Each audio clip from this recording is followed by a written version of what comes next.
ဒါပဲကွာ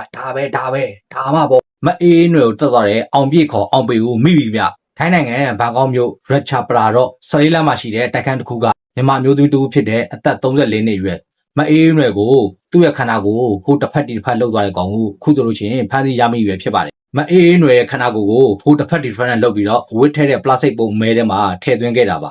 ဇွန်လ12ရက်နေ့နံနက်ပိုင်းကအခန်းတွေအနံ့တို့ထွက်လို့ဆိုပြီးတော့ရဲတပ်ဖွဲ့တွေကတွားရောက်စစ်ဆေးခဲ့တဲ့အချိန်မှာသူ့ရဲ့ခန္ဓာကိုယ်ကဟိုတစ်ဖက်ဒီတစ်ဖက်နဲ့ရဲတပ်ဖွဲ့တွေကဝစ်ထဲတဲ့ပလတ်စတစ်ပုံမဲထဲမှာတွေ့ရှိခဲ့တာပါသူ့ရဲ့အင်္ဂါတွေကတော့ဒါမစုံမလင်ပဲနဲ့ပျောက်နေတာတော့ကျွန်တော်ဒီဘိုင်းရဲ့ပြီးရင်အထက်အပိုင်းတချို့တစ်ဝက်တွေရဲ့ဒါမျိုးတွေကပျောက်ဆုံးနေတာပါရဲတပ်ဖွဲ့တွေရဲ့စုံစမ်းစစ်ဆေးမှုအရတိစုံသူနဲ့ရင်းနှီးသောဆက်ဆံရေးရှိတဲ့မြန်မာနိုင်ငံသားဖြစ်တဲ့အောင်ပြည့်ခေါ်အောင်ပေအသက်35နှစ်မှ36နှစ်ဒီခန့်မှန်းပေါ့သူဟာ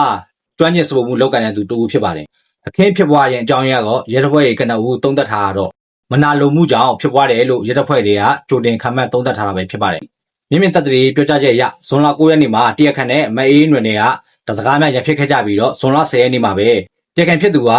ကြောပုတ်တဲ့ကိုအလေးပင်ထည့်ပြီးတော့ဒါမြန်မာနိုင်ငံဘက်ကိုကူးသွားတာရဲတပ်ဖွဲ့တွေကပြောကြားထားပါတယ်ဇွန်လ13ရက်နံနက်ပိုင်းယနေ့နံနက်ပိုင်းမှာထိုင်းနဲ့မြန်မာရဲတပ်ဖွဲ့တွေပူးပေါင်းစုံစမ်းမှုကြောင့်အောင်ပေကိုမြန်မာနိုင်ငံရန်ကုန်မြို့နဲ့ဆက်သက်သော